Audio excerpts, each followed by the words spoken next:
Jungle. Until you caught me on my good side, and I swear I wasn't like that, no. Until I got you on my good side, but that good side, I swear I wasn't like that, no. Good side. Good side. Good side.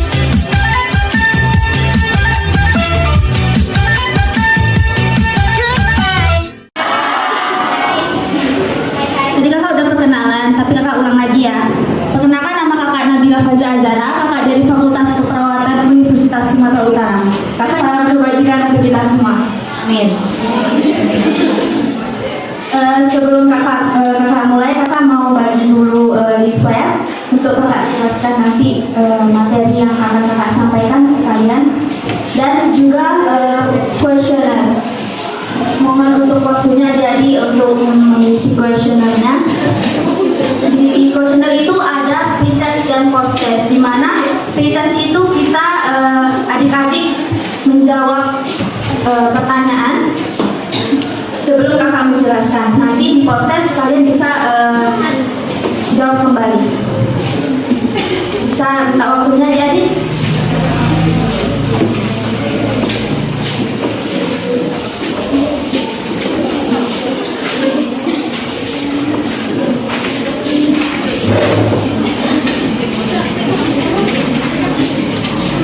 Dan juga tolong diisi absensinya ya, jadi absensi, tanda tangan, dan nomor HP atau nomor WA ya.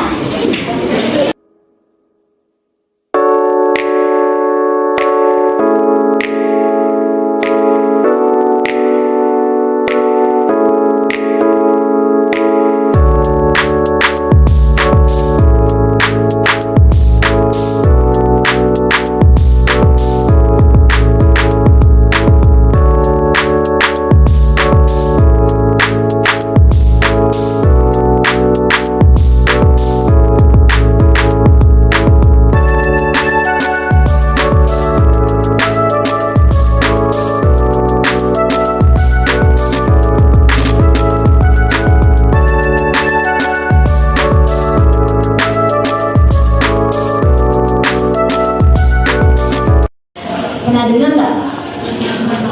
Pernah. Kalau sadari? Belum juga. Oke. Jadi deteksi dini sadari kanker payudara ini biasanya rentan terkena pada wanita. Di sini semua jadi udah menstruasi kan? Oke. Slide selanjutnya. Oke, jadi latar belakang akan kakak jelaskan. Kanker adalah penyebab utama kematian di negara-negara dengan ekonomi maju dan penyebab kematian kedua di negara-negara dengan ekonomi berkembang, khususnya kita di Indonesia. Kemudian ditemukannya berdasarkan data WHO, World Health Organization, pada tahun 2022 terdapat 2,3 juta wanita penderita kanker payudara.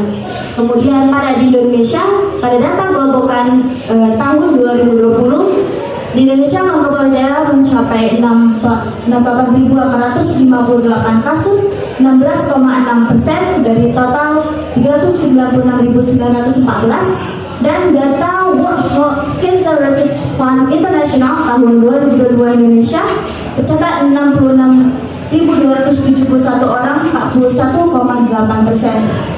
Menurut adik-adik itu banyak apa enggak? Banyak.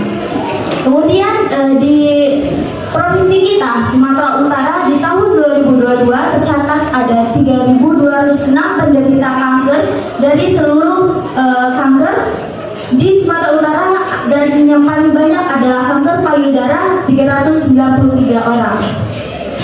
Lanjut Kak. Jadi apa itu kanker payudara?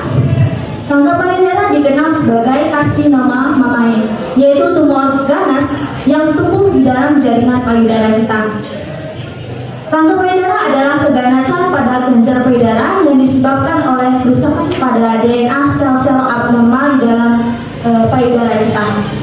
Kemudian pertumbuhan ini dapat mengacaukan proses metabolisme tubuh dan menyebar di antara sel dan jaringan tubuh. Kanker payudara lebih sering ditemukan pada stadium terpapar penyakit ini. Lanjutkan. Apa sih faktor resiko yang dapat memicu kanker payudara? Pertama, yaitu usia. Semakin kita bertambah usianya, itu semakin meningkat risiko terkena kanker payudara juga. Kemudian gaya hidup. Di sini siapa yang suka makan instan atau siap saji? Banyak. Boleh dimakan itu deh, tapi tolong dibatasi makanannya karena itu dapat memicu kanker payudara. Gaya hidup itu seperti sering meminum alkohol dan sering memakan makanan siap saji. Jadi berhati-hati. Kemudian genetik itu kita sudah turun-temurun dari kita lahir karena orang tua kita sudah terkena kanker payudara. Kemudian riwayat keluarga itu kalian dari keluarga kalian atau sepupu atau keluarga kalian yang sudah terkena kanker payudara, kita juga bisa terkena kanker payudara. Lanjut. Apa sih tanda dan gejalanya? Di leaflet juga sudah ada, bisa dibaca. Tanda gejalanya itu pertama ada benjolan di payudara. Benjolannya itu terasa keras, kemudian sakit di saat adik itu ya. Kemudian perubahan ukuran atau bentuk payudara, di mana ukuran payudara kita beda, yang satu besar, yang satu kecil. Kemudian perubahan pada kulit payudara atau kulit payudara kita itu seperti kulit jeruk, kemudian berwarna merah, kemudian ada keluar cairan dari puting susu. Keluar cairan itu seperti darah atau nanah. Kemudian puting yang terbalik atau terbenam, dia tidak menonjol ke depan. Kemudian rasa nyeri yang sangat kuat yang kita rasakan. Kemudian pembengkakan yang terasa nyeri juga dan memerah.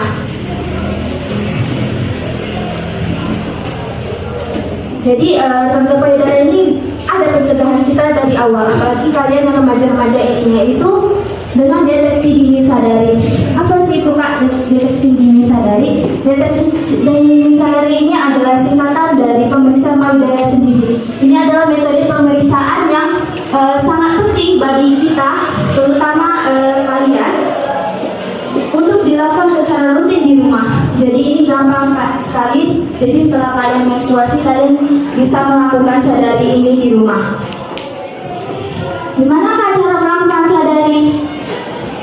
Ayo kita lakuin sama-sama ya adik-adik. Kita gerak sama-sama ya.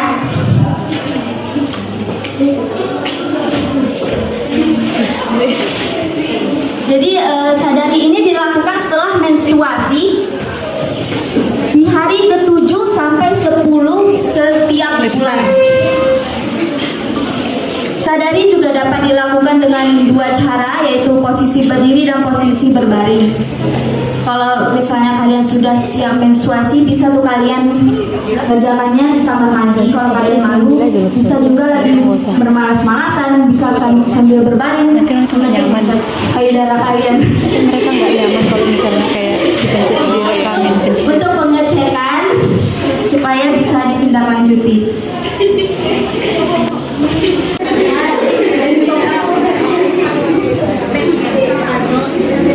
Ayo berdiri dek. Ayo.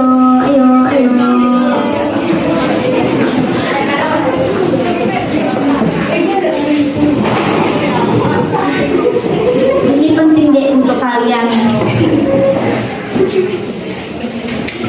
Bisa juga dilihat di leafletnya kalau nggak mau lihat itu.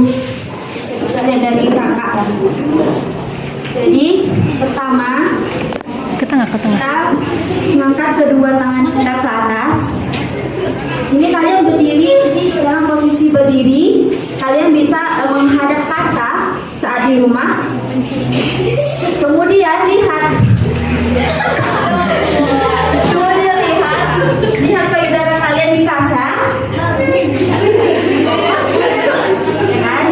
Lihat apakah ada kemerahan atau bengkak.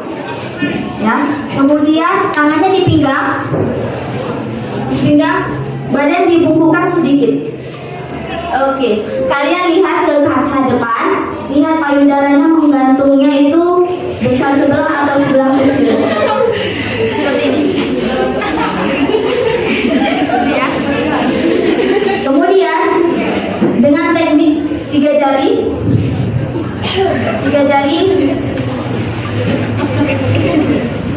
jari. Sebelah kanan kalian memencet payudara sampai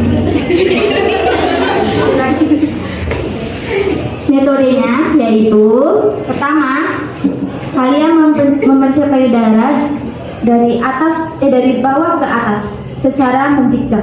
Bisa dipraktekkan sama-sama ya. Kakak itu juga mencontohkan. Belakang dari belakang. Kelihatan? Kita pencet sama-sama ya. Satu, secara menjikjak. Kelihatan nggak? Kemudian cara yang kedua yaitu melingkar. Melingkarnya dari luar payudara ke dalam puting. Ini. Apakah ada benjolan? Kita sambil merasakan apakah ada benjolan atau rasanya juga. Habis itu dari luar ke dalam, kita mencetnya dari dalam keluar lagi. Kok kalian tidak merasakan? Malu kalian? Cewek kita semua deh. Habis itu yang keempat kita mencet puting kita. Puting. 1, 2, tik.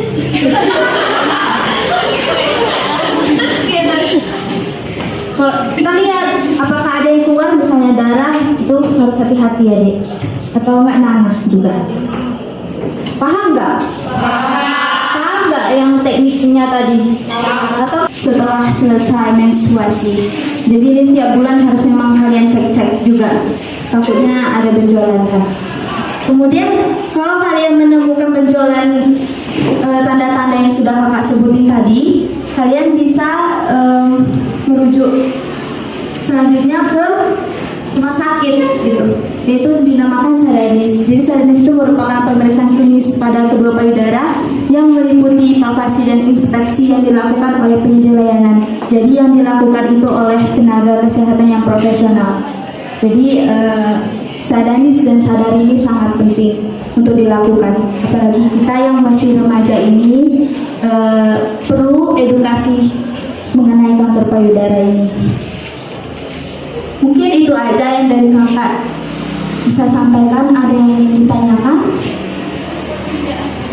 Apakah sudah paham? Sudah.